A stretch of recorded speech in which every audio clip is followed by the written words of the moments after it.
Continuamos con Encuentros de Formación. Demos el primer paso. Bien, nuestro tema es sembremos justicia en nuestras decisiones. Pero ustedes dirán, ¿y qué es la justicia? ¿O qué entendemos por justicia en general aquí en nuestro país?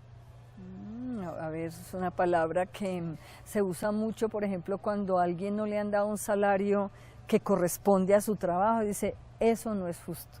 Entonces es cuando las cosas no son o por igual, o cuando la cosa no ha sido como lo equitativo. Me parece que es lo que se piensa que es justicia.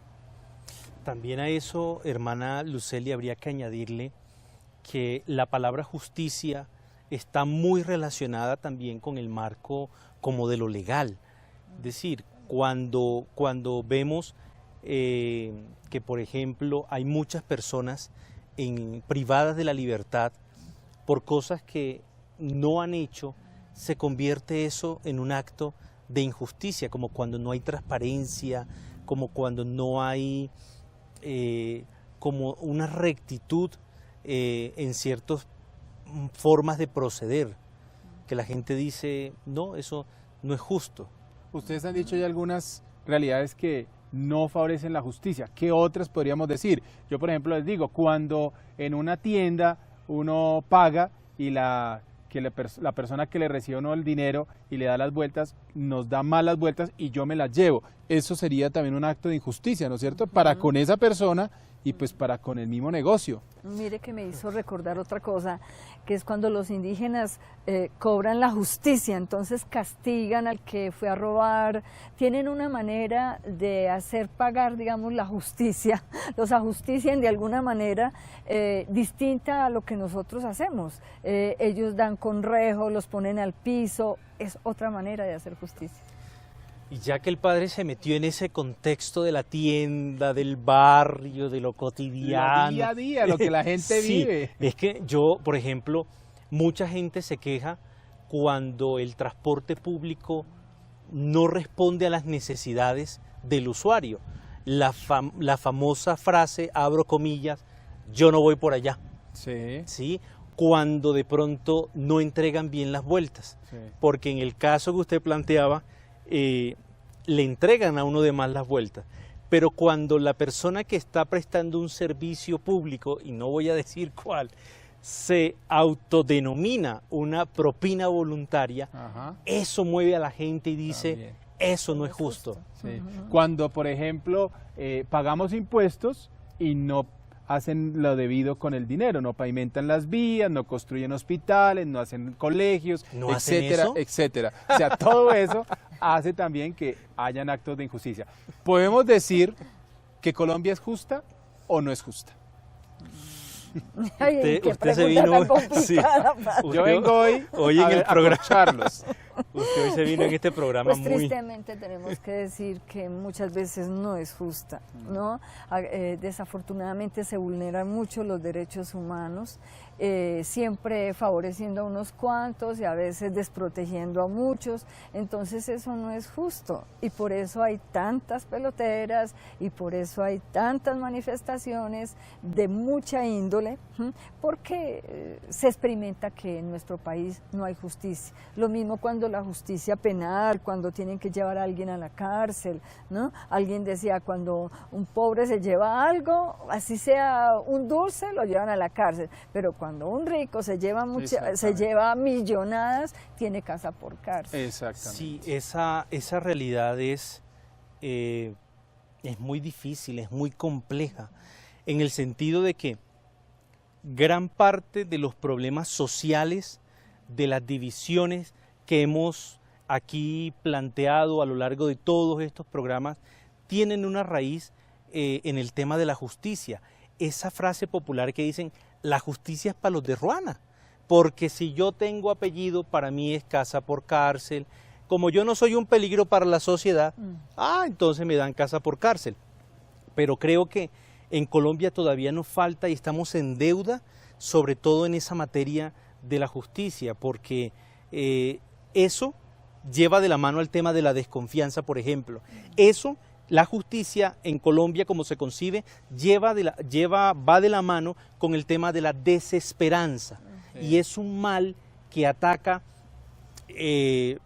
a muchos sectores de la sociedad y que nos hace mucho mal como sociedad y nos divide. Todo el sistema lo afecta. Y los hechos de injusticia no solamente lo cometen el del alto nivel ejecutivo, el político, el congresista, sino también el de barrio.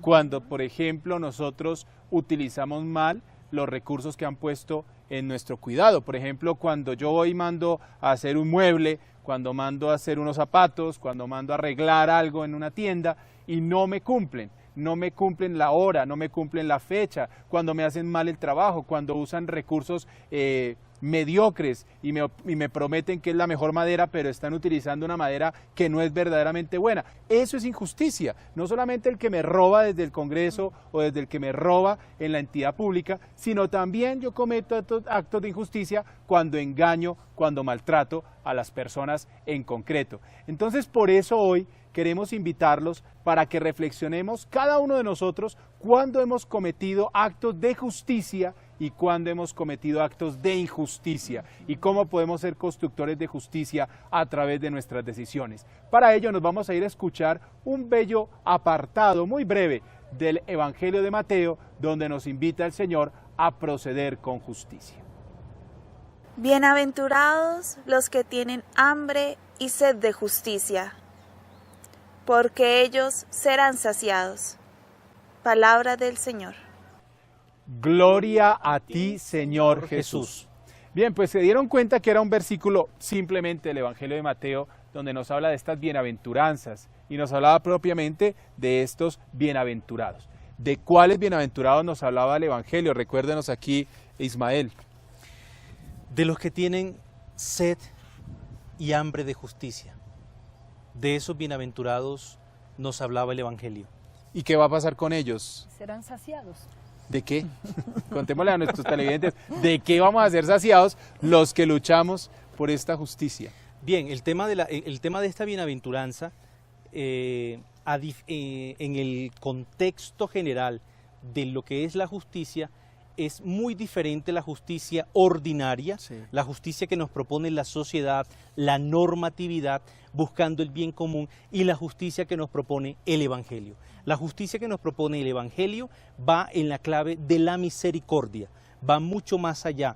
Recordemos en este camino de preparación, y por cultura general se las recomiendo, que se lean la bula Misericordias Vultus, donde el Papa Francisco hace una reflexión y una invitación a mirar la justicia y la misericordia en una sola perspectiva, que juntas van de la mano. Entonces no es solamente darle a cada quien lo que le corresponde, sino es dar un valor agregado.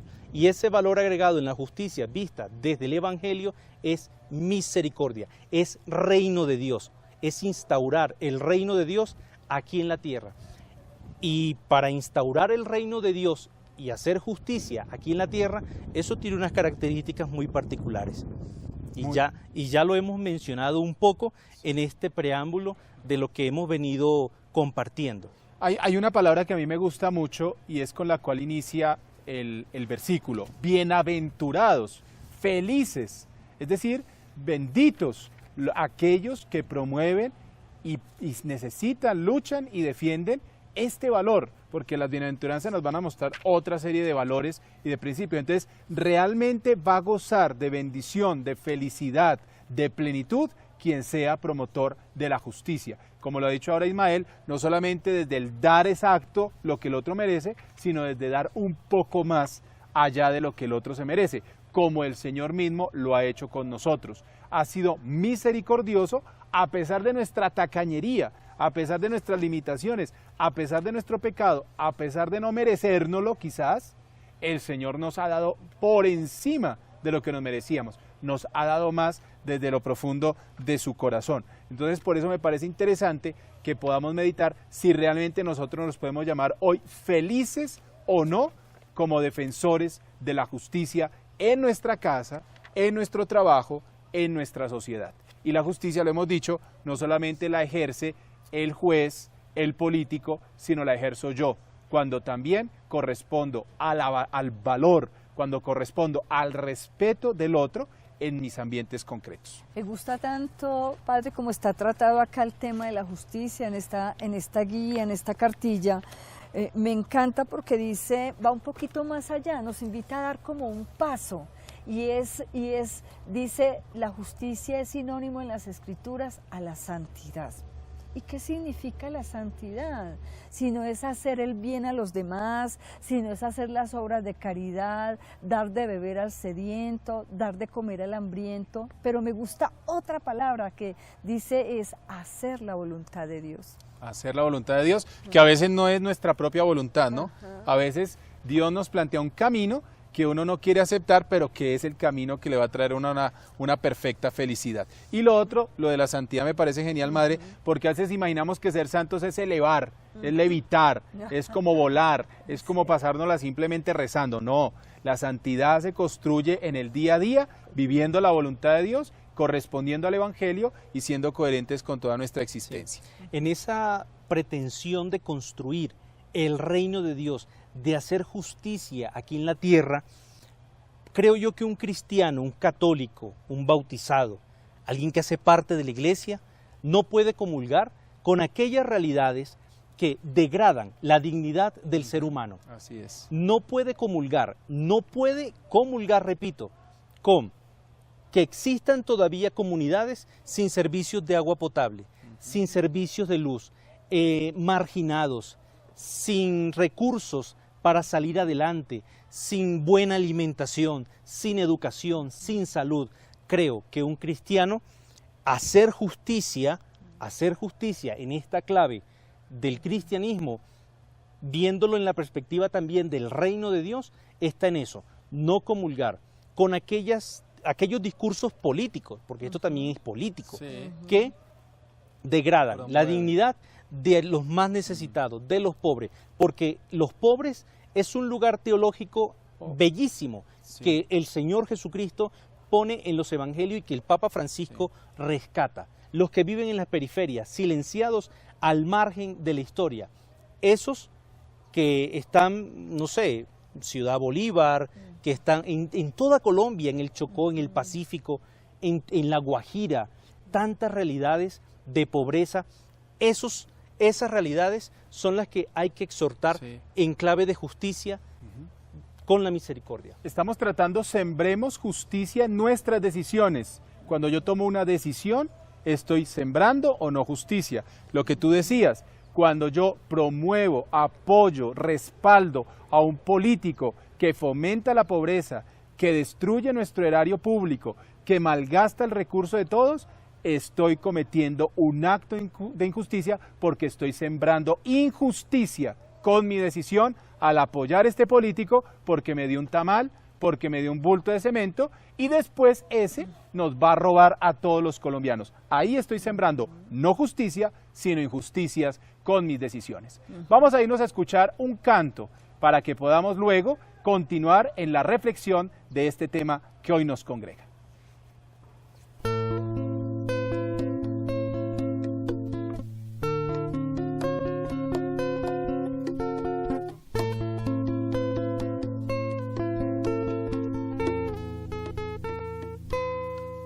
Señor, no soy nada porque me has llamado, has pasado a mi puerta y bien sabes que soy pobre y soy débil. Porque te has fijado en mí, me has seducido, Señor, con tu mirada, me has hablado al corazón y me has querido. Es imposible conocerte y no amarte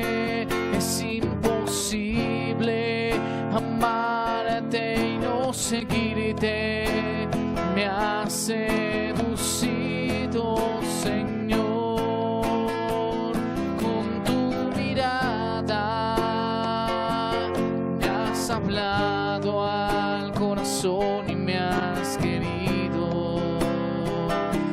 Es imposible conocerte y no amarte.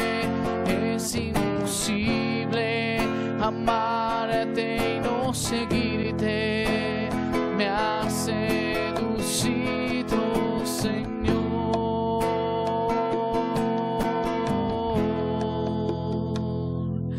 Me has seducido, Señor.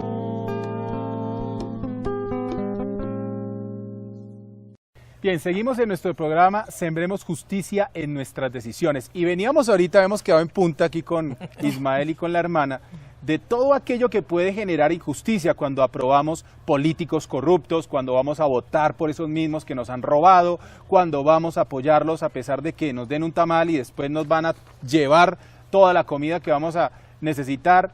Eso también genera injusticia, eso es injusticia, y no solamente cuando nos quedamos con las vueltas, cuando no damos al otro lo que merece, cuando nos quedamos simplemente del golpe por golpe, etcétera. Bueno, ¿qué más nos podemos valer de las Sagradas Escrituras y del Magisterio para enseñarle, para decirle a nuestros televidentes cómo sembrar esta justicia en nuestras decisiones? Claro, esta virtud moral que es la justicia, desde esta clave cristiana, desde esta clave como iglesia, debe exhortarnos frente al tema de muchas decisiones. Ojo, una virtud moral, cuando hablamos de virtud moral, cuando hablamos de lo moral, estamos metiéndonos en un campo netamente personal, de normas, de costumbres, de forma de proceder. Entonces, en ese orden de ideas, cuando digo que es cómo siembro yo justicia en mis decisiones, yo no puedo, como católico, como iglesia, apoyar a un político, a una ideología que va en contra de la vida, que va en contra de la familia, que quiere destruir el plan salvífico que Dios nos propone, que destruye la iglesia, que destruye la comunión y que genera la discordia con todos estos ataques que también ha sufrido el Santo Padre, con todos estos discursos que nos quieren hacer ver o comulgar algunos medios de comunicaciones donde polarizan, donde quieren tomar esta visita apostólica no como un acontecimiento pastoral, providencial, sí, sino como un acontecimiento político. Nada de eso. Sembrar justicia en nuestras decisiones es decirle no seguir ese juego. Eso no ayuda a instaurar el reino de Dios aquí en la tierra. Por eso la justicia tiene que ser la vivencia de la voluntad de Dios, que no es otra cosa que vivir los mismos sentimientos de Cristo. Es acogerlo a Él y dar amor como Él lo dio, ser misericordiosos como Él lo fue, ser caritativos como Él lo fue y ayudar a aquel que necesita de mí. Así el otro no me lo pueda devolver. La palabra dice, saquen de las prisiones, liberen a los que están oprimidos, liberen a los que están esclavizados, ayudar a los que me necesitan. No puedo estar dando para esperar que me lo devuelvan, para esperar que me den un aplauso, para esperar que me reconozcan, para esperar que me den un título. No, el cristiano actúa con justicia, viviendo la voluntad de Dios de una manera generosa y desinteresada, no esperando nada a cambio y haciéndolo de una manera sigilosa y silenciosa. No en vano a San José le llaman el hombre justo, porque supo acoger la voluntad de Dios silenciosamente y cumplió hasta sus últimas consecuencias el ser el padre putativo de Jesús. Qué bueno que usted hace relación a San José, porque estaba pensando en las familias, o sea, cómo se practica la justicia en una casa de familia común y corriente de nuestro país, por ejemplo. ¿Cómo será eso? ¿Cómo será eso? Estaba pensando cómo es importante que en las familias haya unos San Josés, que están siempre en el silencio respetando, porque San José supo respetar la voluntad de Dios. ¿Sí? Nos trae y nos manda a su hijo a través de una mujer sencilla, humilde. San José le tocó tragarse, digamos, desde un primer momento, sin entender nada, tener que guardar silencio. lo entendió gracias al ángel, gracias a las inspiraciones divinas, pero no le fue fácil. En las familias, ¿cuántas veces es necesario hacer silencio? ¿Cuántas veces las familias es necesario que los papás sean justos y equitativos con sus hijos? Saber perdonar. Me gustó mucho cuando al principio Ismael y el padre mencionaban de que la justicia es sinónimo a la misericordia, ¿no? Como familia deberíamos tener esa misericordia unos con otros. A veces las mamás se van por un lado de unos hijos, prefieren más a unos que a otros y eso genera... Como lo cuenta Ismael en muchas ocasiones. Que fue Creo que ha sido el caso del padre y el mío, ¿no? Sí, porque sucede tanto en las familias esto, entonces la mamá responde, yo a todos los quiero por igual. Y yo le digo a mi mamá, que es mamá de 8 hijos, le digo, mami, tienes que ser justa con eso. No es cierto que nos quieres a todos por igual. Yo siento profundamente el amor de mi mamá, pero que ella prefiere a su 8ª hija, que después de 12 años nació, obviamente, y eso no tiene que poner mal. Pero ¿cómo vivir esa misericordia entre la familia? Cuando el uno se siente marginado, el otro se siente más protegido, el otro, o sea, ¿cómo vivir el perdón, la conversión? Esa conversión que tiene que partir desde lo individual, lo familiar, lo colectivo, lo social. Hermana, y usted dice una cosa me parece fabulosa, y es que en un país donde a veces nos han enseñado a que tengo que salir adelante pisoteando al otro y sin importar lo que eso lleve y traiga consigo, este tema tiene que llevarnos a pensar eso. Uno no puede salir adelante, uno no puede triunfar, uno no puede sentirse feliz en la vida habiendo dañado a los otros. La justicia es respetar los derechos de los demás, así yo tenga que negarme algunos derechos. Y hay algo muy importante, padre y hermana Lucely, con respecto al tema de la familia, que usted preguntaba cómo se vive este tema de la justicia a nivel familiar. Pues la familia, los padres son los primeros formadores de los hijos en la fe y en otro tipo de valores. Entonces, en esa lógica, para poder sembrar justicia en nuestras decisiones, también hay que ir cultivando y educando a las familias, a los hijos, a los padres y así sucesivamente a la sociedad frente al tema de la justicia. Porque ya usted lo decía, bueno, algunos padres dan más cariño a otros, consienten más a otros y así, pero en la casa, en el hogar, es donde también se van sembrando esas semillas de papito, si a usted le pegan, pegue, no se vaya a dejar. Usted me viene aquí con el ojo morado y le pongo el otro morado. No, entonces es allí en la familia, desde esta perspectiva también una familia cristiana, con estos valores del Evangelio, que sea verdadera iglesia doméstica, donde podemos comenzar a sembrar buenas decisiones en clave de justicia. Y no podemos seguir siendo y promoviendo el golpe por golpe.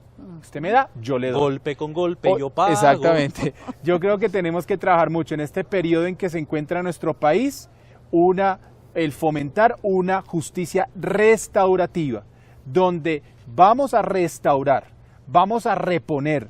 No es que se hace simplemente un cierre de una puerta y como si no hubiera pasado nada. No, vamos a actuar con justicia, pero desde la reconciliación, desde la capacidad de reponer, de reparar, pero permitiendo que el que llega, llegue, que el que viene, entre y que podamos volver a esa comunión de hermanos como debe ser nuestra nación.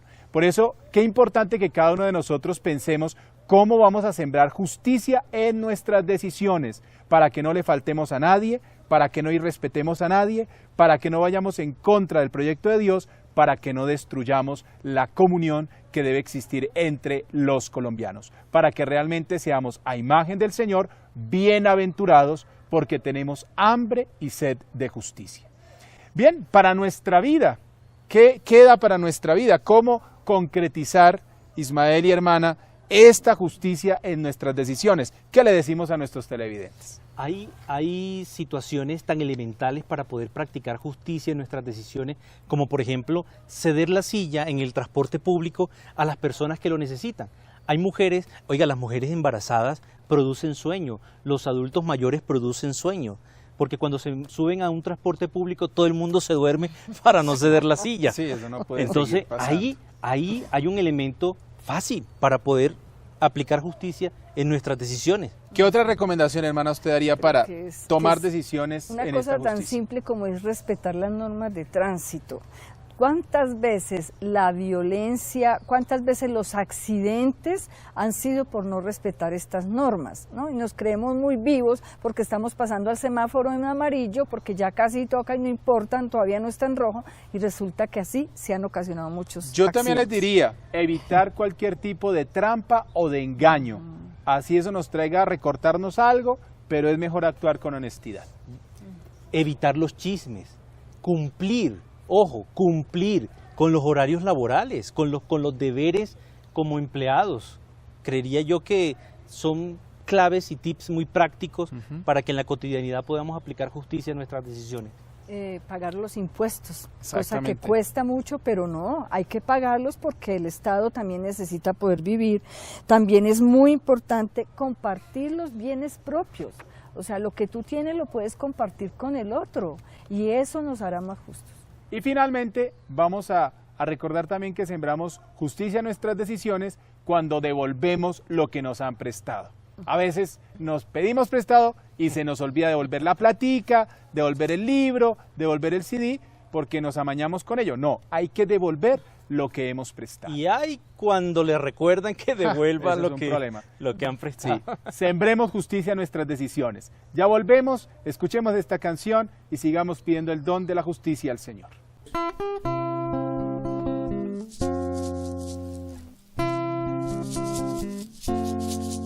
El Señor nos ha reunido junto a Él. El Señor nos ha invitado a estar con Él. En su mesa hay amor, la promesa del perdón. Y en el vino y pan, su corazón.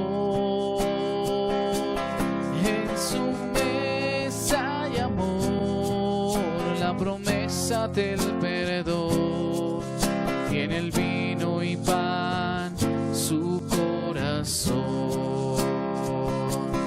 Cuando, Señor, tu voz llega en silencio a mí y mis hermanos me hablan de ti, sé que a mi lado estás, caminas junto a mí, me enseñas la vida y el amor.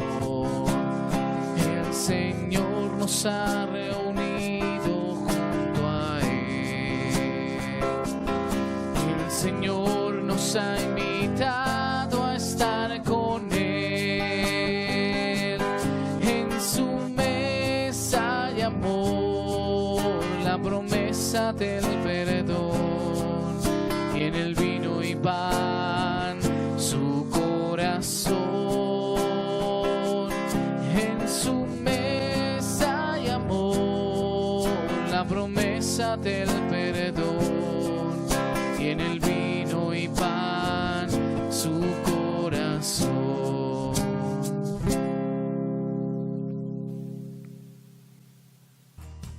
Ya regresamos con Encuentros de Formación.